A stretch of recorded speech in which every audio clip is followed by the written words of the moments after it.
ආයුබෝවන් සුබ දවසක්. අද මම මෙම දේශනය තුළින් ඔබ සමග සාකච්ඡා කරන්න බලාපොරොත්තු වන්නේ ව්‍යාපාර අධ්‍යයන විෂයේ අවසාන නිපුණතාව වන ව්‍යාපාරයක් ආරම්භ කිරීම සඳහා හා පුරුල් කිරීම සඳහා ව්‍යාපාර සැලසුමක් පිළියෙල කරයි යන්නයි. අපි බලමු මෙම නිපුණතාවට අදාළ නිපුණතා මට්ටම් මොනවද කියලා. හොඳයි. මෙම නිපුණතාවට අදාළව නිපුණතා මට්ටම් 7ක් සාකච්ඡා කිරීමට තිබෙනවා. ඉන් එකක් තමයි ව්‍යාපාර සැලැස්මක මූලික අංග විමසමින් ව්‍යාපාර අදහසට උචිත ව්‍යාපාර සැලැස්ම පිළියෙල කිරීමේ සූදානම ප්‍රදර්ශනය කරයි. 2. ව්‍යාපාර අදහසට උචිත අලෙවිකරණ සැලැස්ම පිළියෙල කරයි. 3. අලෙවි සැලැස්මට අනුව මෙහෙයුම් සැලැස්ම පිළියෙල කරයි. 4. ව්‍යාපාරයේ මානව සම්පත් සැලැස්ම පිළියෙල කරයි. 5. ව්‍යාපාරයේ මූල්‍ය සැලැස්ම පිළියෙල කරයි. 6. ව්‍යාපාර සැලැස්ම අනුව ව්‍යාපාර අදහසේ ශක්්‍යතාව අගයයි. 7. විධායක සාරාංශය පිළියෙල කරයි. මේ විදියට පාඩම ගොඩනැගෙන්නේ නිපුණතා මට්ටම් 7කින්. නමුත් අද මෙම දේශනය තුළට මම ඇතුළත් කරගනු ලබන්නේ මෙහි පළමුවන නිපුණතා මට්ටම සාකච්ඡා කිරීමටයි. එහෙමනම් බලමු පළවෙනි නිපුණතා මට්ටමට අදාළ ඉගෙනුම් ඵල මොනවාද යන්න. මෙහිදී අපි ව්‍යාපාර අදහස යන්න පැහැදිලි කරගන්නවා. ඒ වගේම සුදුසු ව්‍යාපාර අදහසක් තෝරා ගැනීමේදී සලකා බැලිය යුතු සාර්ව හා සූක්ෂම සාධක පැහැදිලි කරනවා. ඒ වගේම ව්‍යාපාර අදහස් සාර්ව හා සූක්ෂම ලෙස විශ්ලේෂණය කර සුදුසු ව්‍යාපාර අවස්ථාවක් තෝරා ගැනීමේ නිපුණතාව ලබා ගන්නවා. ඒ වගේම ව්‍යාපාර සැලැස්ම යන්න හඳුන්වනු ලබනවා. ව්‍යාපාර සැලැස්මක වැදගත්කම පැහැදිලි කරනවා. ව්‍යාපාර සැලැස්මක් පිළියෙල කිරීමේදී සැලකිලිමත් විය යුතු කරුණු පෙන්වා දෙනවා.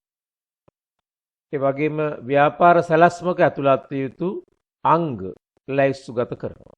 අපි මේ පිළිබඳව යම් තාක් දුරට සාකච්ඡා කිරීමද මෙහිදී කරනු ලබනවා. එහෙනම් බලන්න ව්‍යාපාර අදහස හා ව්‍යාපාර අවස්ථාව යනු කුමක්ද කියන එක.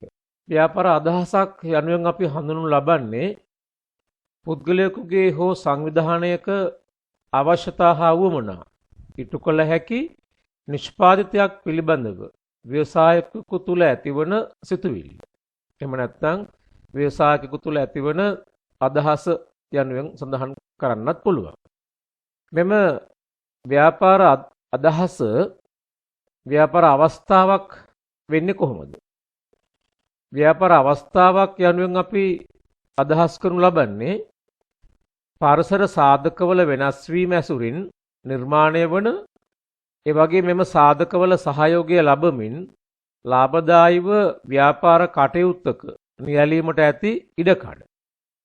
එහෙමනම් නැවත බලන්න ව්‍යාපාර අදහස කියලා අපි කියන්නේ පුද්ගලයෙකුගේ හෝ සංවිධානයක අවශ්‍යතා හා වුවමනා ඉටු කරන්නට පුළුවන් සිතුවිල්ලක්.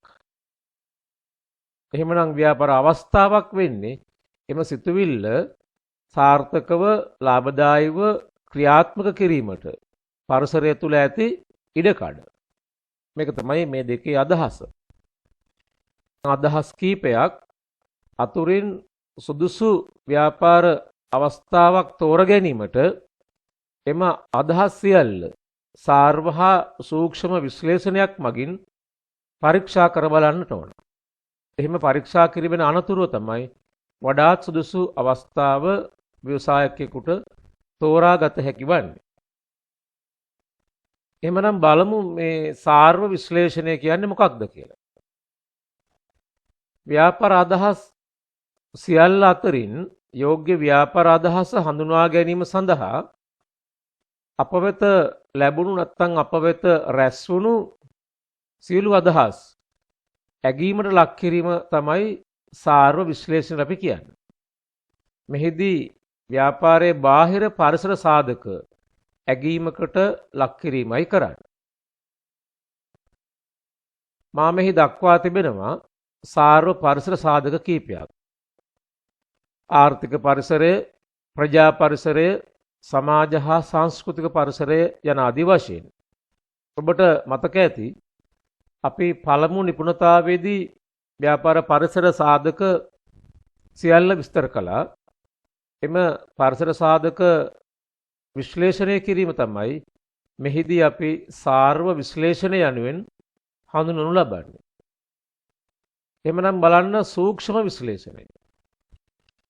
සාර්ව විශ්ලේෂණය මගින් හඳුනාගත් ව්‍යාපාර අදහස් අතරින් ව්‍යවසායකයට වඩාත්ම ප්‍රතිලාභ ගෙන දෙන ව්‍යාපාර අදහස තෝරා ගැනීම සඳහා එම ව්‍යාපාර අදහස අපි සූක්ෂම ලෙස විශ්ලේෂණය කරනවා.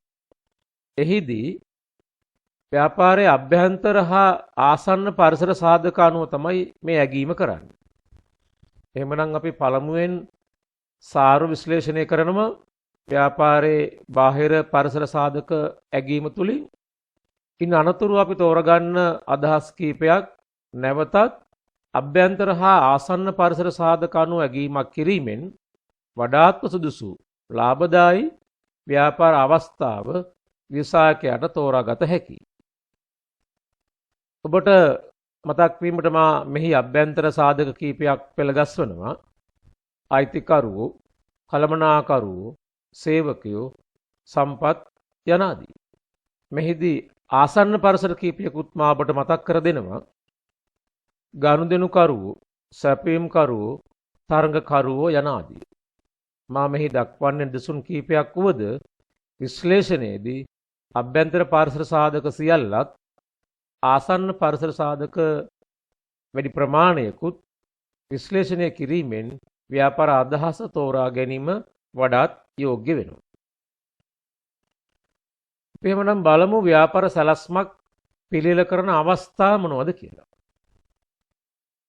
ව්‍යවසායකයෙකුට නව ව්‍යාපාරයක් ආරම්භ කිරීමේදී අනිවාර්යෙන්ම ව්‍යාපාර සැලැස්මක් පිළියෙල කරන්න ඕන. අප මෙම නිපුණතාව වැඩිදුර සාකච්ඡා කරන්නේ නව ව්‍යාපාරයක් ආරම්භ කිරීම කියන අවස්ථාව උපකල්පනය කරගෙන. බලමු තව අවස්ථාවක්. පවත්නා ව්‍යාපාරයක් පුළුල් කිරීමේදී. දැනට කරගෙන යන ව්‍යාපාරයක් තවදුරටත් පුළුල් කිරීම. අංශ වශයෙන් පුළුල් කිරීම හෝ නිෂ්පාදිතය වශයෙන් පුළුල් කිරීම හෝ වෙළඳපොළ වශයෙන් පුළුල් කිරීමේදී අපට ව්‍යාපාර සැලැස්මක් අවශ්‍ය වෙනවා. එසේ නොවුනහොත් එය සාර්ථකව කරගත නොහැකියි. ඒ වගේම පවත්නා ව්‍යාපාරය වඩා හොඳින් කළමනාකරණය කිරීම සඳහා හෝ අනාගත සාර්ථකත්වය ලබා ගැනීම සඳහා දැනට පවතින ව්‍යාපාරයක ප්‍රතිඵල පිළිබඳ යම් දෝෂ තත්ත්වයක් තිබෙනවා නම් අපට පුළුවන් ව්‍යාපාරය වඩා හොඳින් කළමනාකරණය කරලා සාර්ථකත්වයක් අත් කරගන්න. ඒ සඳහා අපට හොඳ ව්‍යාපාර සැලැස්මක් ගොඩනැගීම අවශ්‍ය වෙනවා. ඒ වගේම ව්‍යාපාරයක් මිලදී ගැනීමේදී හෝ ව්‍යාපාරයක් අත්පත් කර ගැනීමේදී අපි දන්නවා වර්තමානයේ ඇතැම් ව්‍යාපාර වෙනත් සකස් වුණු ක්‍රියාත්මක වුණු ව්‍යාපාර මිලදී ගන්නවා. උදාහරණයක් හැටියට වරලත් ව්‍යාපාර. අද ලෝකයේ ප්‍රබල ව්‍යාපාර සංවිධාන ක්‍රමයක් වරලත් ව්‍යාපාර. එහිදී අපි වරලත් ලාභියා ව්‍යාපාර සැලැස්මක් හදලා වරලත් හිමියාට ඉදිරිපත් කරන්න ඕන. ඒ වගේම අපි ව්‍යාපාරයක් කොටස් මිලදී ගැනීමෙන් හෝ එහි සම්පත් සියල්ල මිලදී ගැනීමෙන් අත්පත් කරගන්නට යනවා නම් එහිදීත් අපිට ඒ ප්‍රමාණය එසේ කරන්නේ කොහොමද, මොන වගේ ප්‍රාග්ධනයක් ඒ සඳහා ආයෝජනය කරනවද යනාදී තීරණය කිරීමට ව්‍යාපාර සැලැස්මක් අවශ්‍ය වෙනවා. ඒ වගේම ව්‍යාපාරයක් ඒකාබද්ධ කිරීමේදී සමහර ව්‍යාපාර අපි දන්නවා පවතින තත්වෙන්ම එකට එකතු වෙලා තරඟය පාලනය කර ගන්නවා. දැන් අපේ රටේ පවතින ඇතැම් නීති අනුව රක්ෂණ ව්‍යාපාර, බැංකු ව්‍යාපාර ඒකාබද්ධ වෙලා තියෙනවා. එවිට ඒකාබද්ධ කිරීම සම්බන්ධයෙන් ඒ දෙපාර්ශවය හෝ ඒකාබද්ධයට සම්බන්ධ වන ව්‍යාපාර තම තමන් කෙලස මේ ව්‍යාපාර ඒකාබද්ධ කරගන්නවද කියන එක සම්බන්ධයෙන් හොඳ ව්‍යාපාර සැලැස්මක් ගොඩනගන්න අවශ්‍ය වෙනවා. එhmenan මෙම කරුණු ඔබට වැදගත් වෙයි. මා මෙහි සාරාංශ වශයෙන් දක්වා තිබෙන්නේ විභාග ඉලක්කවලදී ඔබට ඒ මතක තබා ගැනීමේ පහසු දෙස. අපි එහෙනම් දැන් බලමු ව්‍යාපාර සැලැස්මක් යනු කුමක්ද කියන එක. මා මෙහි ව්‍යාපාර සැලැස්ම පිළිබඳ විවිධ නිර්වචන කීපයක් ඉදිරිපත් කරනවා.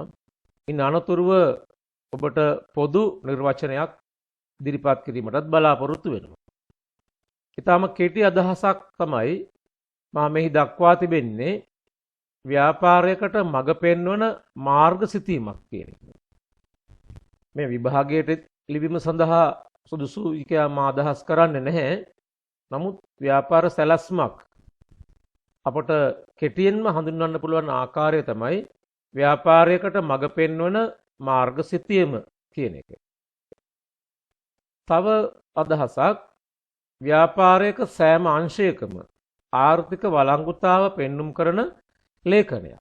මෙහිදී සෑම අංශයක්ම කියලා අදහස් කරන්නේ ව්‍යාපාරයක තියෙන සියලු කටයුතු මෙහෙයුම්, අලෙවිකරණ, පරිපාලන, මානව සම්පත්, පරිශ්‍රණ හා සංවර්ධන යන ආදී අංශවල මොන වගේ වළංගුතාවයක් තියෙනවද කියන එක විද්‍යානුකූලව සහ තර්කානුකූලව පෙන්눔 කරනු ලබන ලේඛනයක් කියලාත් අපිට හඳුන්වන්න පුළුවන්.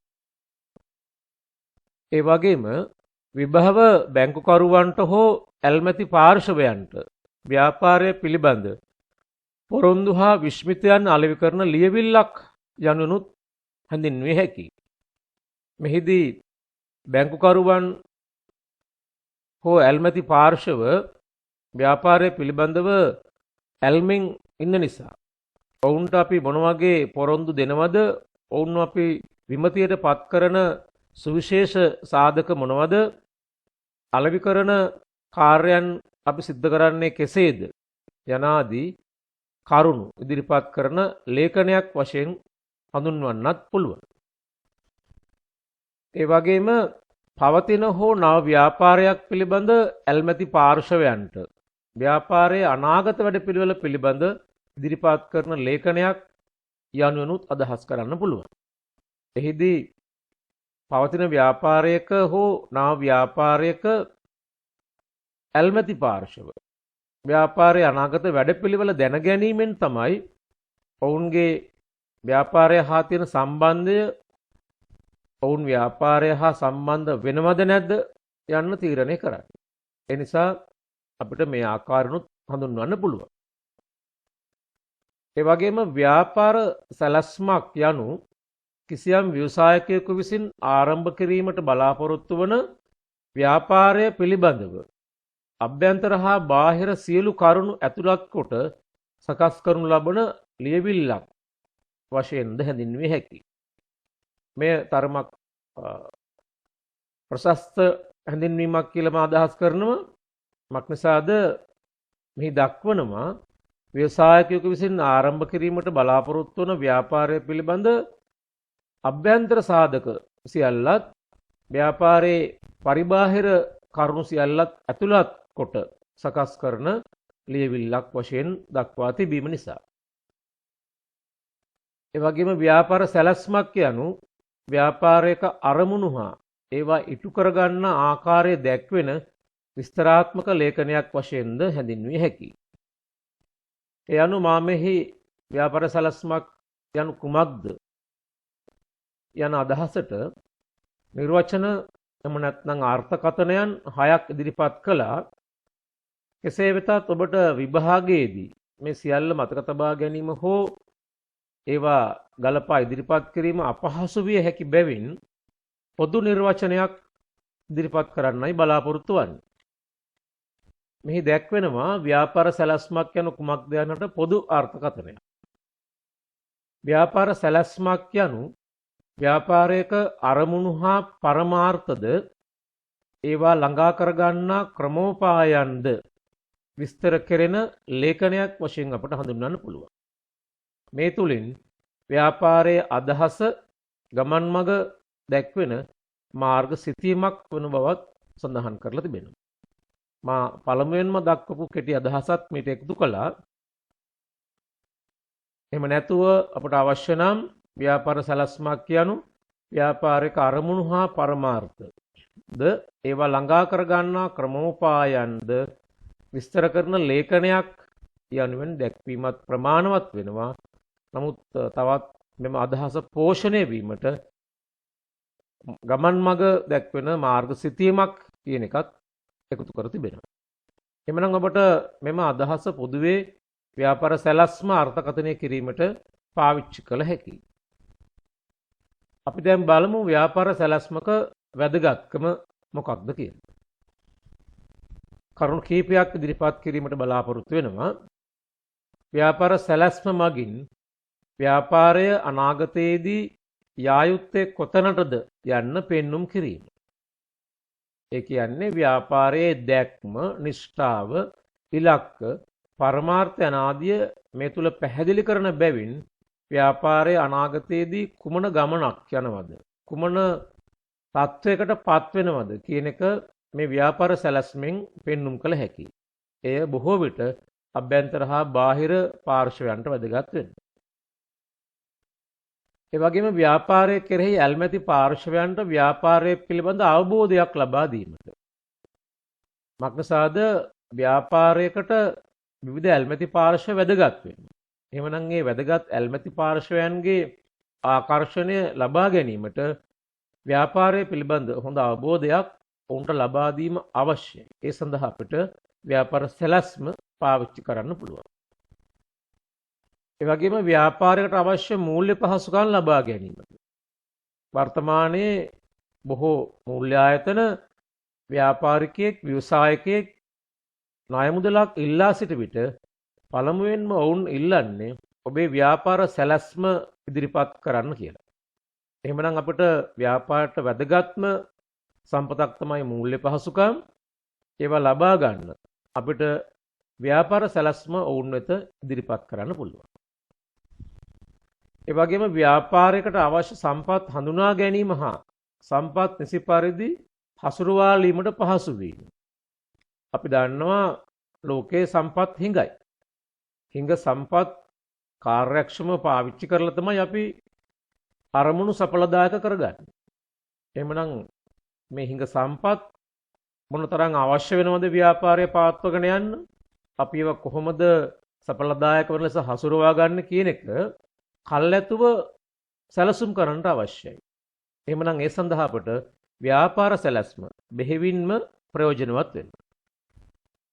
ඒ වගේම සියලු දෑ උචිතව දැක්වීම මගින් අනාගත ව්‍යාපාරික කටයුතු මනා ලෙස ක්‍රමානුකූලව සංවිධානය කර ගැනීමට හැකියවීම කියන වැදගත්කමක් තියෙනවා. ව්‍යාපාරයේ කාර්ය සාධනය ඇගීම සඳහා ප්‍රයෝජනට ගත හැකි වීම. අපේ ව්‍යාපාරය ආරම්භ කරලා පවත්වාගෙන යද්දී මොන වගේ කාර්ය සාධනයක් අත්පත් කරගන්නවාද කියන එක මැනගන්න අවශ්‍යයි. පසුවිපරමක් කරන්න අවශ්‍යයි. ඒ සඳහා අපිට ප්‍රමිත එහෙම නැත්නම් නිර්ණායක තියෙන්න ඕන. ඒ සියල්ල අපි ගොඩනගා ගන්නේ ව්‍යාපාර සැලැස්ම තුළ. එhmenan ව්‍යාපාර සැලැස්මකින් අපිට ව්‍යාපාරයේ අනාගත කාර්ය සාධනය අගයන්නට පුළුවන්. ඒ වගේම ව්‍යාපාරයේ තනතුරු සඳහා සේවකයන් ආකර්ෂණය කරගන්න අවශ්‍යයි. මොන වගේ සේවකයන් කවර ප්‍රමාණයකින් අවශ්‍යද කියන එක තීන්දුව කරන්න අපිට ව්‍යාපාර සැලැස්මක් ඕන. ව්‍යාපාර සැලැස්ම තුළ මානව සම්පත් සැලසුම්කරණය ඇතුළත් කර තිබෙන බැවින් අපට අනාගත සේවක ආකර්ෂණය සඳහා ව්‍යාපාර සැලැස්ම වැදගත් වෙනවා. ඒ වගේම නියාමනය හා පාලනය පහසු කරගන්න. ව්‍යාපාර කටයුතු නියාමනය කරගන්න, ව්‍යාපාරය අවශ්‍ය ප්‍රමාණයට පාලනය කරගන්න අපිට ව්‍යාපාර සැලැස්ම වැදගත් වෙනවා. එමනම් මෙන්න මේ ආකාරයට ව්‍යාපාර සැලැස්මක වැදගත්කම් කරුණු කීපයක් ඔස්සේ ඉදිරිපත් කරන්න පුළුවන්. අපි ඊළඟට බලමු ව්‍යාපාර සැලැස්මකින් මොන වගේ කරුණු අවධාරණය කළ යුතුද කියලා. මම මෙහි දක්වන්නේ කරුණු හතරක්. ඉන් අදහස් කරන්නේ නැහැ එම කරුණු හතර පිළිවෙලින් පිටු හතරක ලියා ඉදිරිපත් කළ යුතු බව. මින් අදහස් වන්නේ සමස්ත ව්‍යාපාර සැලැස්ම තුල මේ කරුණු ඇතුළත් වී තිබිය යුතු බවයි. එහෙමනම් එක් කරුණක් තමයි පැහැදිලි ඉම. ඉන් අදහස් කරන්නේ ව්‍යවසායකයා කවුද? නිෂ්පාදිතය කුමක්ද? ව්‍යාපාරය ආරම්භ කරන්නේ කවදාද? වර්ධනය කරන්නේ කෙසේද? යනාදී ප්‍රශ්නවලට පිළිතුරු ඉදිරිපත් කිරීමක්. මේ ප්‍රශ්න සහ පිළිතුරු වශයෙන් එක් පිටුවක හෝ පිටු කීපයක ලියා ඉදිරිපත් කිරීමක් නොව සමස්ත ව්‍යාපාර සැලැස්ම තුළින් ඒ පරිශීලනය කරන්නකොට මෙන්න මේ කරුණු හඳුනාගත හැකි වෙන්න ඕන. ඒ තමයි අපි එහෙනම් පැහැදිලි ඉම වශයෙන් හඳුන්වන්නේ. ඒ වගේම ගනුදෙනු කරුවන්. ඉලක්ක ගනුදෙනු කරුවන් කවුද? ඔවුන් කරා ළඟා වන්නේ කෙසේද? නිෂ්පාදිතය ඔවුන් වෙත ළඟා කරන්නේ කෙසේද? නිෂ්පාදිතය ඔවුන්ට අවශ්‍ය වන්නේ ඇයි? යනාදී ප්‍රශ්නවලට පිළිතුරු මෙම ව්‍යාපාර සැලැස්ම පුරාවටම අපි ඉදිරිපත් කරලා තියෙන්නට ඕන. ඒවා ඒ අවශ්‍ය ස්ථානවලදී පරිශීලකයාට හඳුනාගත හැකි විය යුතුයි. ඒ වගේම ඉලක්ක. ව්‍යාපාරයේ ඉලක්ක ළඟා කරගන්නේ කෙසේද? සාර්ථකත්වය මනින්නේ කෙසේද? මොන වගේ තරංගයක් ව්‍යාපාරයට තිබෙනවද? යනාදිය ව්‍යාපාර සැලැස්ම තුළ විශ්ලේෂණය කර තිබීම තමයි මින් අදහස් කරන්නේ. ඒ වගේම වැදගත් කාරණාවක් අවශ්‍ය මූල්‍ය සම්පත්. යම් පරිශීලකයෙකුට එහෙම නැත්නම් බැංකුකරුවෙකුට වෙනත් ඇල්මැති පාර්ශ්වයකට මෙම ව්‍යාපාරය තුළ මොන වගේ මූල්‍ය සම්පත් ප්‍රමාණයක් ආයෝජනය කරනවද? ඔවුන් බාහිරින් මොනතරම් මූල්‍ය සම්පත් ප්‍රමාණයක් ළඟා කරගන්න බලාපොරොත්තු වෙනවද කියන දේවල් විද්‍යමාන වෙන්න අවශ්‍යයි. එමනම් අවශ්‍ය මූල්‍ය සම්පත් ප්‍රමාණය ඒ සපයාගන්නේ කෙසේද යන ආදිය ඊටාම පැහැදිලිව ව්‍යාපාර සැලැස්ම තුළින් ඉදිරිපත් වී තිබිය යුතුයි. මෙම කරුණු හතර බොහෝ වෙලාවට විභාගයට ඇසීමට ඉඩ තිබෙනවා. මක්නිසාද කෙටි කරුණු. බොහෝ වෙලාවට ව්‍යාපාර අධ්‍යයනය පළමු ප්‍රශ්න පත්‍රයේ හිස්තැන් පුරවන කොටසේ හෝ නිශ්චිත පිළිතුරු ඉදිරිපත් කරන කොටසේදී ඇසීමේ ඉඩ කඩ වැඩි. ඒ නිසා මෙම කරුණු හොඳින් මතක තබා ගන්න. අපි බලමු ව්‍යාපාර සැලැස්මක් පිළිල කළ හැකි ආකාරය. මක්නිසාද ව්‍යවසායකයෙකුට තමන්ගේ ව්‍යාපාර අදහස අවස්ථාවක් බවට පත් කරගෙන ව්‍යාපාරයක් ජනිත කරන්නට යද්දී මේ ව්‍යාපාර සැලැස්ම පිළිල කර ගැනීමේ අවශ්‍යතාවය තදින් තියෙනවා. සමහර ව්‍යවසායකයන්ට ව්‍යාපාර සැලැස්ම තමන්ටම හදන්න පුළුවන්. එහෙමනම් තමා විසින්ම ව්‍යාපාර සැලැස්මක් ගොඩනැගීම තමයි මෙහින් පළවෙනි ආකාරය. එය බෙහෙවින්ම ප්‍රයෝජනවත් වෙනවා තමන්ට අවශ්‍ය පරිදි ව්‍යාපාර සැලැස්මක් ගොඩනගා ගැනීමට. යම් හේකින් යම් ව්‍යවසායකයෙකුට පූර්ණ අවබෝධයක් දැනුමක් නොමැතිනම් ව්‍යාපාර සැලැස්මක් ගොඩනගන්න මෙන්න මේ ආකාරයේ උපාය මාර්ග කීපයක් පාවිච්චි කරන්න පුළුවන්. එකක් තමයි ව්‍යාපාර සැලසුම් සකස් කරන්නෙකුගෙන් උපදෙස් ලබාගෙන තමා විසින් සකස් කිරීම. මෙහිදී වෘත්තීමය වශයෙන් ව්‍යාපාර සැලසුම් සකස් කරන අය අපට ව්‍යාපාර ලෝකේ හඳුනාගත හැකි. ඔවුන්ගෙන් උපදෙස් ලබාගෙන තමන්ටම ව්‍යාපාර සැලැස්ම සකස් කරන්න පුළුවන්. එහිදී තමන්ගේ අනවබෝධය, කළමනාකරන දුර්වලතා යන ආදිය මගහරවාගෙන ව්‍යාපාර සැලැස්ම ගොඩනගා ගත හැකියි. එසේත් නොවේ නම් ව්‍යාපාර සැලසුම් සකස් කරන විශේෂඥ ආයතනයක් මගින් සකස් කරගත හැකියි. තමන්ගේ අදහස ඉදිරිපත් කරලා ඔවුන්ට අවශ්‍ය සියලු කරුණු ලබා දීමෙන් ව්‍යාපාර සැලැස්ම සකස් කරවා ගත හැකියි. මේ සඳහා බොහෝ විට මුදල් ගෙවන්න වෙනවා. දැනට ලංකාවේ ක්‍රියාත්මක වන බලපත්‍රලාභී විශේෂිත බැංකු සහ පෞද්ගලික අංශයේ විවිධ ආයතනත් ව්‍යාපාර සැලසුම් සකස් කර දෙනවා ගාස්තුවට යටත්ව. එහෙමනම් තමන්ගේ අදහස ඉදිරිපත් කර ව්‍යාපාර සැලැස්මක් ඔවුන් ලවා සකස් කරවා ගත හැකියි. එහෙමත් නැත්නම් තව සරල ක්‍රමයක් තිබෙනවා. වෙනත් ව්‍යාපාරයක ව්‍යාපාර සැලැස්මක් අනුකරණය කරමින් සකසා ගැනීම. අපි සරලව කියන්නේ කොපි කරනවා කියලා. ඒ අදහස. වෙනත් සැලැස්මක් බලලා ඒ සැලැස්මට අනුගත වෙලා Tamanට අවශ්‍ය කරුණු ඒ තුල ඇතුළත් කිරීමෙන් ව්‍යාපාර සැලැස්මක් සකස් කළ හැකියි. එhmenan මෙන්න මේ කියන ආකාර වලින් ව්‍යවසායකයෙකුට ව්‍යාපාර සැලැස්මක් පිළියෙල කරගන්නට අවස්ථාව තියෙනවා. අපි බලමු ව්‍යාපාර සැලැස්මක් මොන වගේ පාර්ශවයන්ට අවශ්‍ය වෙනවද කියන එක. එක් පාර්ශවයක් තමයි ආයෝජකය. ව්‍යාපාරවලට මුදල් ආයෝජනය කරලා ප්‍රතිලාභයක් ලබා ගැනීමට බලාපොරොත්තු වෙමින් ඉන්න බාහිර ආයෝජකයන් හෝ ව්‍යාපාර සංවිධානයට සම්බන්ධ වෙලා හිමිකරුවන් වශයෙන් මුදල් ආයෝජනය කරන්න බලාපොරොත්තු වෙමින් ඉන්න ආයෝජකයන්ට ව්‍යාපාර සැලැස්ම අවශ්‍යයි. ඔවුන් ඒ තුල තිබෙන විශ්මිතයන් අනුව තමයි ව්‍යාපාරයට මුදල් ආයෝජනය කිරීමට පෙළඹෙන්නේ. ඒ වගේම කළමනාකරුවන් හා සේවකයන් ව්‍යාපාරයක් තුළට ආකර්ෂණය වන කළමනාකරුවන් හා සේවකයන් තමන්ට මෙම ව්‍යාපාරය ගැළපෙනවද තමන්ගේ සේවාව ඉදිරිපත් කිරීමට සුදුසුද යන්න තීරණය කරද්දී ව්‍යාපාර සැලැස්ම පරිශීලනය කරනවා. ඒ වගේම බැංකුකරුවන් සෑම බැංකුවක්ම තමන්ගේ ප්‍රතිලාභ වර්ධනය කරන්නේ ආයෝජකයන්ට ණය සපයලා. එහෙම නැත්නම් ව්‍යාපාරිකයන්ට ණය සපයලා. එහෙමනම් බැංකුකරුවෝ ණය සැපීම පිළිබඳව තීරණයක් ගද්දී ව්‍යාපාර සැලැස්ම ඉතාම හොඳින් බලනවා. එහි තිබෙන ශක්්‍යතාවයේ සාර්ථක වීමේ සලකුණු අනුව තමයි බැංකුකරුවන් ව්‍යාපාරයට මුදල් සපයන්නේ. ඒ වගේම සැපයුම් කරුවන් විවිධ සම්පත් සපයන අය ව්‍යාපාර සැලැස්ම අනුව තමයි තමන් සැපයුම් කරනවාද නැද්ද යන්න තීරණය කරන්නේ. ඒ වගේම ගනුදෙනු කරුවන්. ගනුදෙනු කරුවන්ට මෙම ව්‍යාපාරය කුමක්ද? තමන්ගේ කුමන අවශ්‍යතා වුවමනා සපුරාලීම සඳහා නිෂ්පාදිත ඉදිරිපත් කරනවාද යන්න පිළිබඳව හඳුනා ගන්න ව්‍යාපාර සැලැස්මක් ගනුදෙනු කරුවන්ටත් අවශ්‍ය විය හැකියි. උපදේශකයන් ව්‍යාපාරවලට උපදෙස් සපයන අය, කළමනාකරන ආයතන, බලපත්‍රලාභී විශේෂිත බැංකු යනාදී වෘත්තීමය උපදේශකයින් ව්‍යාපාර සැලැස්ම ප්‍රයෝජනයට ගන්නවා ඔවුන්ගේ උපදේශන සේවා පවත්වාගෙන යාමට. ඒ වගේම විවිධ රාජ්‍ය හා පෞද්ගලික ආයතන. එම ආයතනවල ක්‍රියාකාරීත්වයට මෙම නව ව්‍යාපාර කොයිතරම් දුරට බලපානවද?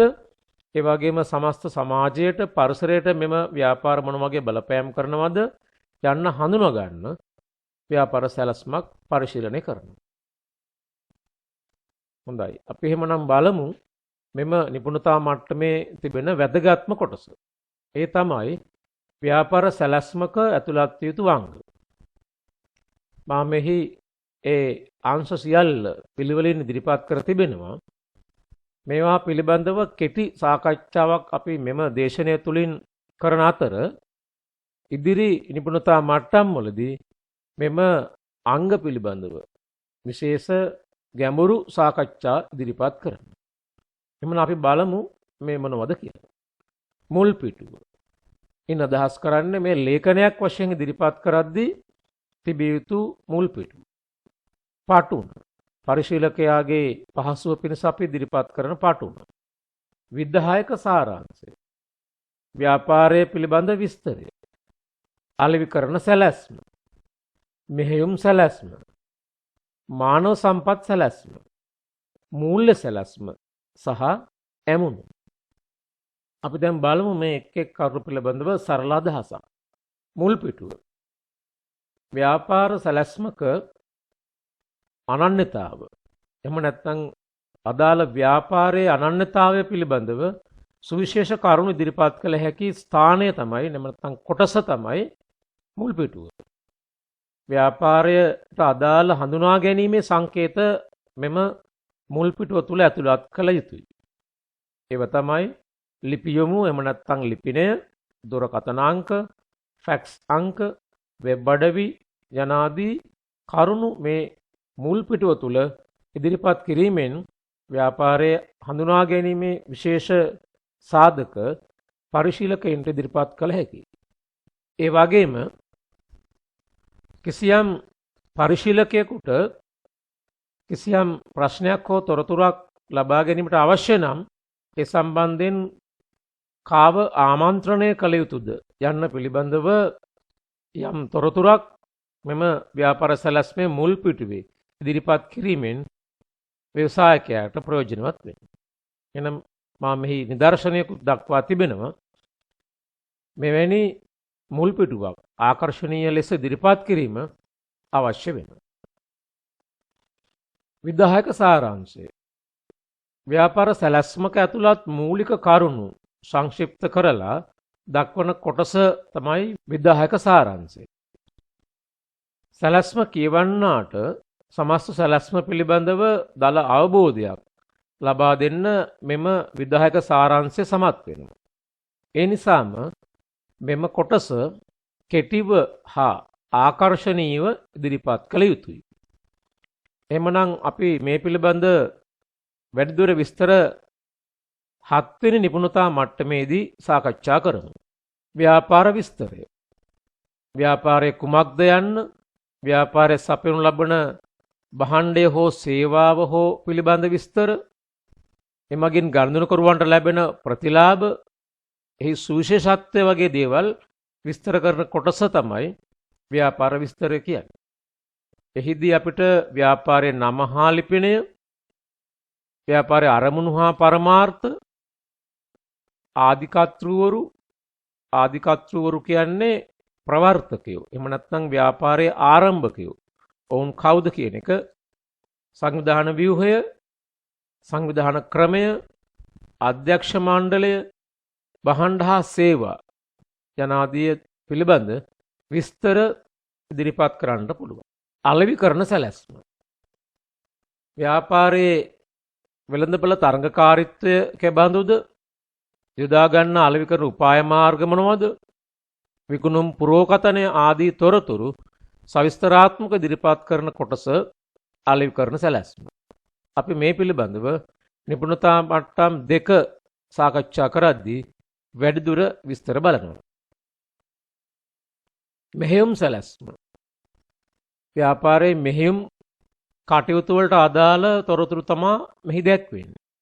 නිෂ්පාදන ක්‍රියාපටිපාටි, නිෂ්පාදන යන්ත්‍ර සහ උපකරණ, අවශ්‍ය නිෂ්පාදන ක්‍රමය, අවශ්‍ය නිෂ්පාදන ප්‍රමාණය, කර්මාන්ත ශාලාව ස්ථානගත කිරීම, නිෂ්පාදනයේදී අනුගමනය කරන ජාතික හා අන්තර්ජාතික ප්‍රමිති ආදිය පිළිබඳව විස්තර කරන වැදගත් කොටසක්. අපි මේ පිළිබඳ වැඩිදුර සාකච්ඡා කරනු ලබන්නේ 3 වෙනි නිපුණතා මට්ටමේදී. මානව සම්පත් සැලැස්ම.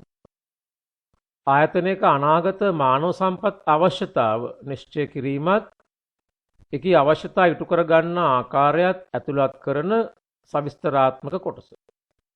අපි මේ පිළිබඳව 4 වෙනි නිපුණතා මට්ටමේදී වැඩිදුර සාකච්ඡා කරමු.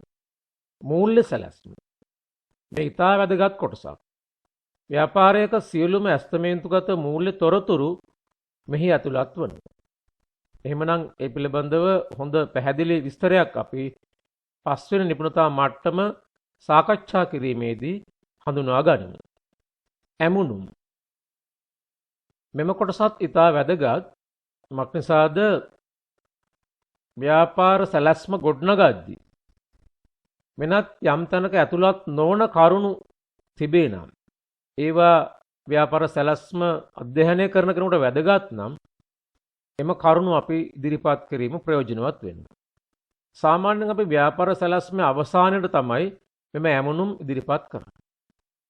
ඒ අනුව ව්‍යාපාර සැලැස්මේ අන්තර්ගත නොවන එය සකස් කිරීම සඳහා උපකාරී වූ අනිකුත් ලියවිලි, ගිවිසුම්, නාමලේඛන හා වෙනත් තොරතුරු මීට ඇතුළත් වනවා. මා මෙහි නිදසුන් දක්වා තිබෙනවා. රූප සටහන්, දත්ත වාර්තා, ප්‍රස්තාර සහ වගු යනාදිය, කල්බදු හෝ වෙනත් කොන්ත්‍රාත් ගිවිසුම්, බලපත්‍ර, අවසර පත්‍ර සහ පේටන්ට් බලපත්‍ර, නිෂ්පාදිත ආකෘති හෝ ඇසුරුම් නිදර්ශන අලෙවි කරන අතරමැදියන් පිළිබඳ තොරතුරු වෙළඳපළ පර්යේෂණ වාර්තා යනාදිය ඇමුණුම් වශයෙන් දැක්වීම ප්‍රයෝජනවත් වන බවයි මාගේ අදහස. එනම් බලමු ව්‍යාපාර සැලැස්මක් ඉදිරිපත් කරන විට විශේෂයෙන් සැලකිල්ල යොමු කළ යුතු කරුණු මොනවද කියලා. මේ ව්‍යාපාර සැලැස්මක් සකස් කරන්නෙකුට ඉතාමත් ප්‍රයෝජනවත් විය හැකියි. එක් කාරණාවක් තමයි සිත් ඇදගන්නා සුළු නිමාවකින් යුතුව මුල් පිටුව සැකසීම. මුල් පිටුව දකින කෙනෙකුට ඒ තුල අඩංගු දේවල් බැලිය යුතුයි කියන සිතුවිල්ල ඇති කරන්න සුදුසු ආකාරයට මේ මුල් පිටුව සකස් කරන්න ඕන. ඒ වගේම මුල් පිටුවේ ආයතනයේ නම, ලිපි යොමුව, දුරකථන අංක, විද්‍යුත් තැපැල් යොමුව ආදී සඳහන් කිරීමෙන් ව්‍යාපාර සැලසුම් පරිශීලකයින්ට යම් තොරතුරක් ලබා ගැනීම අවශ්‍ය වුණොත් හෝ ව්‍යාපාර ස්ථානයේ තිබෙන්නේ කොහෙද, මොන වගේ නෛතික තත්ත්වයක් තිබෙනවද කියන එක පිළිබඳව හඳුනාගත හැකියි. ඒ වගේම පටුන ඊටාම නිවැරදිව සහ පිටුවංක නිවැරදිව ඉදිරිපත් කරන්න ඕන. ඒ වගේම මේ ලේවිල්ලක් වශයෙන් සකස් කර ඉදිරිපත් කරන නිසා හොඳ කඩදාසි වල මුද්‍රණය කිරීම අවශ්‍යයි. එහෙම නැතුව මිල අඩු කඩදාසි අත් අකුරු වලින් ලියා ඉදිරිපත් කිරීම යනාදිය නොකර හොඳට පාවිච්චි කළ හැකි කඩදාසි වල විධිමත් ආකාරයෙන් මුද්‍රණය කිරීම තමයි වඩාත් සුදුසු වන්නේ. ඒ වගේම වැඩිදුරටත් විස්තර කළ යුතු කරුණු තිබුණොත් මා කලින් සඳහන් කළ ආකාරයට ඒවා විධිමත් ආකාරයෙන් ඇමුණුම් වශයෙන් ඉදිරිපත් කිරීම සුදුසුයි. ව්‍යාපාර සැලැස්ම තුළ යම් වැදගත් දේවල් තිබේ නම් ඒවා මතු කර දැක්වීම, එහෙම නැත්නම් ඒවා ස්මතු කර දැක්වීමත් වැදගත් වෙනවා. සෑම ප්‍රධාන මාතෘකාවක්ම අපි නව පිටුවකින් ආරම්භ කර ලිවීම තමයි සුදුසු. එහෙම නැතුව යම් පිටුවක ඉඩ තිබෙන විට ඒ තුල ඇතුළත් නොකර වැඩි අවධානය උදෙසා නව මාතෘකා නව පිටු වලින් ආරම්භ කිරීම සුදුසුයි. ඒ වගේම වගු යොදන විට ඒ වගු සම්පූර්ණව ඉදිරිපත් කරන්න අවශ්‍යයි. යම් යම් ස්ථානවල හිස්තැන් තිබීම පරිශීලකයාට සැක ඇති කරන කාරණාවක් මෙන්ම ව්‍යාපාර සැලැස්මේ තිබෙන විශ්වසනීයත්වය ගිලිහි යාමට බලපාන. එනිසා සියලු වගු සම්පූර්ණ ලෙස ඉදිරිපත් කරන්න අවශ්‍යයි. ඒ වගේම එම වගු අංක කිරීම, ඒවා මාතෘකා වශයෙන් දැක්වීම, දත්ත ලබාගත් මූලාශ්‍ර නිවැරදිව දැක්වීම යනාදිය අවශ්‍යයි. ඒ වගේම පිටු අංකණය හෝ කරුණු අංකණය කිරීමේදී එම අංක යම් නිශ්චිත පිළිවෙලකට ඉදිරිපත් කිරීමත් අවශ්‍යයි. ඒ වගේම මෙම සමස්ත ලේඛනය ඊටම දැකුම්කලු පොත් පිංචක් ආකාරයට සකස් කිරීම තමයි වඩාත්ම සුදුසු. මොකද මේ වරින් වර පරිශීලනය කරන බැවින් යම් යම් අය අතින් අතට හුවමාරු වෙන බැවින් ඒ කල්පවත්නා පොත් පිංචක් ලෙස ඉදිරිපත් කිරීමත් ඒ වගේම දැකුම්කලු ස්වභාවයක් තිබීමත් ව්‍යාපාර සැලැස්මක් අන් අය අතර ප්‍රචලිත කිරීමට අපට ප්‍රයෝජනවත් වෙනවා. එමනම් මෙම කරුණු සැලකිලිට ගැනීමෙන් ඔබට අනාගතයේදී ව්‍යවසායකෙක් වශයෙන් ව්‍යාපාර සැලැස්මක් ගොඩනගන්න ප්‍රයෝජනවත් වෙයි. හොඳයි. එහෙමනම් මා පළමු නිපුණතා මට්ටම තුලින් සාකච්ඡා කළ කරුණු මෙයින් අවසන් වෙනවා. අපි ඉදිරියේදී ඉතිරි නිපුණතා මට්ටම් ඔස්සේ සාකච්ඡා ගොඩනගමු. ඔබට ස්තුතියි. සුබ දවසක්.